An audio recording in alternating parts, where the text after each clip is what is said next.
Сотир Лукровски е кандидат на ВМРО ДПМН за градоначалник на општина Карпош. Тој во првиот изборен круг доби дури 1523 гласа, повеќе од второпласираниот кандидат и верува дека карпошани ќе му ја дадат довербата за конечна победа. Лукровски е дипломиран економист и е помошник директор за маркетинг и продажба во Алкалоид Скопје. Воедно тој е координатор на сите здруженија на македонците со потекло од Егејска Македонија. Роден и пораснат е во Карпош, каде и денес живее со семејството и трите деца.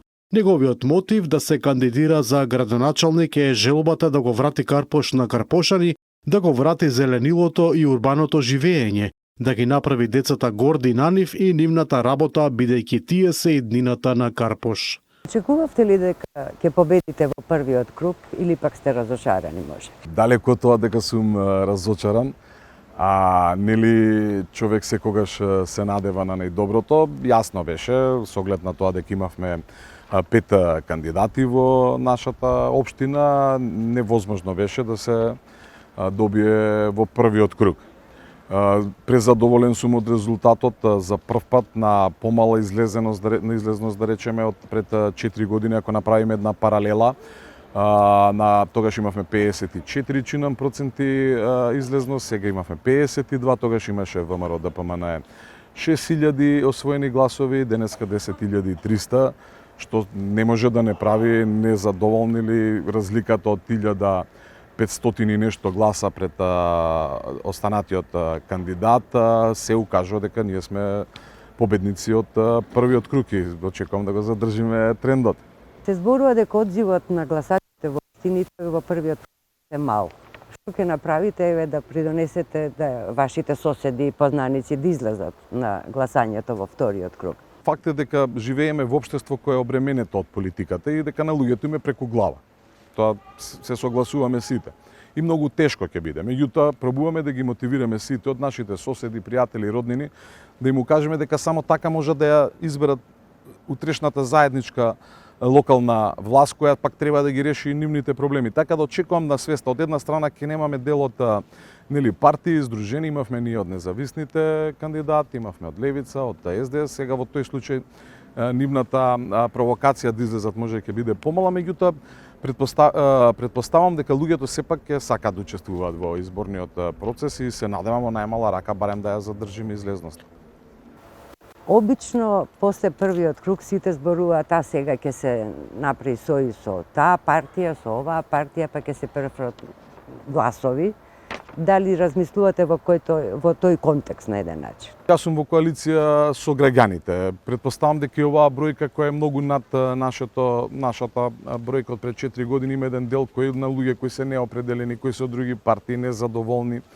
И така натаму јас важам за еден лик кој е широк према сите останати. Разговараме нормално со сите партии и здруженија за поддршка во вториот круг, но секогаш на едни принципиелни платформи. Дали се што имавте потрошивте во првиот круг или имате некој скриен надут за вториот круг што ќе го видиме допрва? Долго време бе во кампања, така да сметам дека сите проекти, сите планови, сите форми на здружување на граѓаните од интерес горе-доле ги искористивме. Продолжуваме со една убава позитивна кампања. Јас знам да кажам дека покрај тоа што некој наметнува деновиве дека во Карпош е борбата меѓу власта и опозицијата, тоа е многу далеко тоа. Во Карпош е борбата меѓу новото и старото, меѓу црното и белото, меѓу принципиелното и непринципиелното.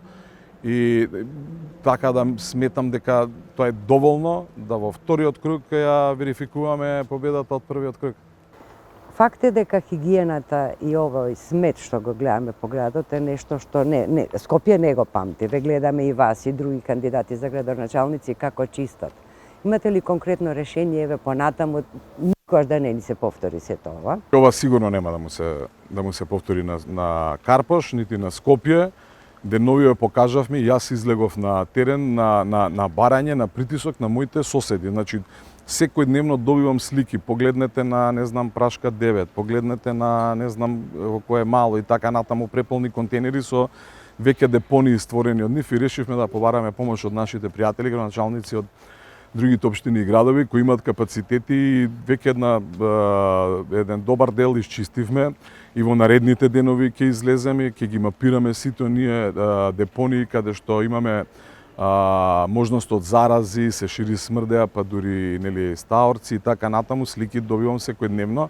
Ако претходно сега пробува актуелниот градоначалник Сотир нема да се сликал по ѓубрето, ама се слика. Јас по ѓубрето не се сликам, ние го чистиме ѓубрето и нормално е да дадеме некоја изјава каков е планот, кој ни помага.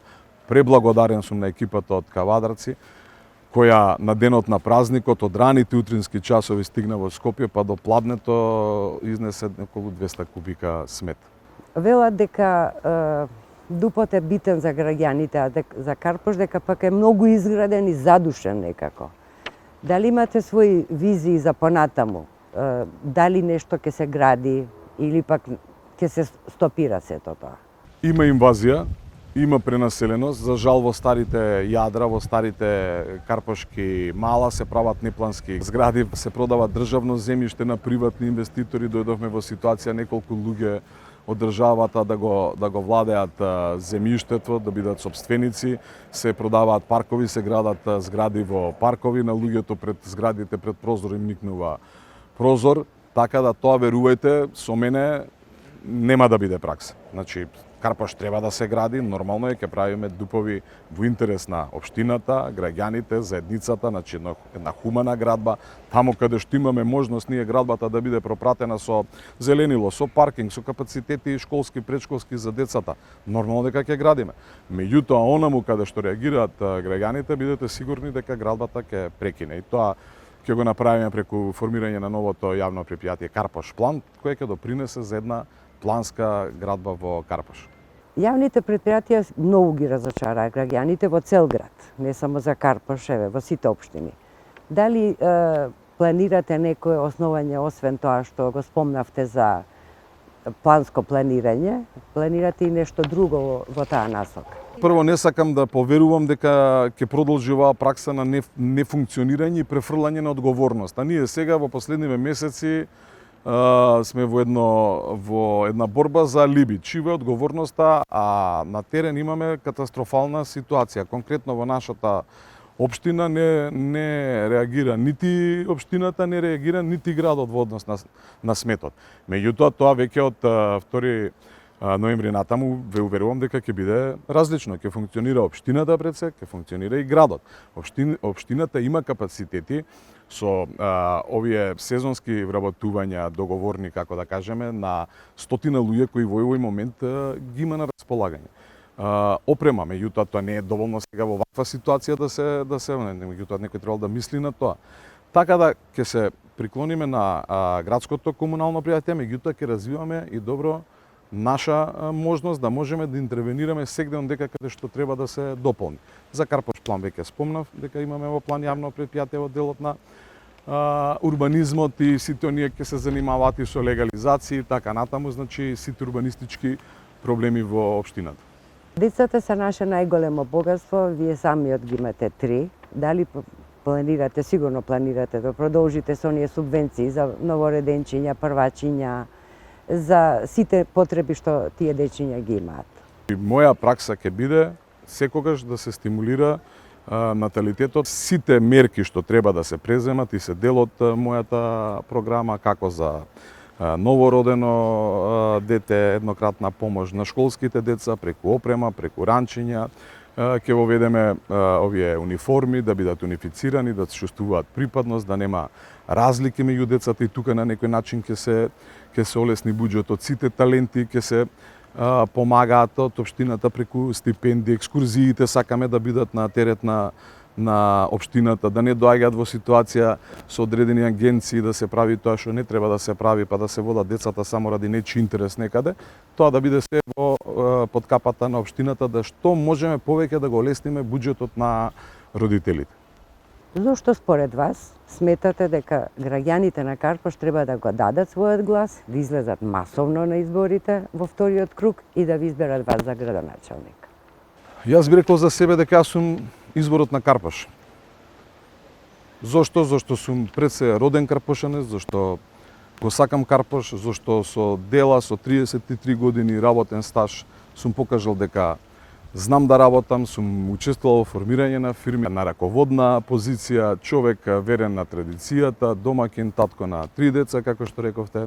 Пред некој ден прославивме 25 години брак со сопругата, така да добар сосед, сметам дека сето она што треба да го исполни идниот општински татко може да го пронајдат во мене. И верувам во моите соседи, сограѓани дека изборот ќе бидам јас.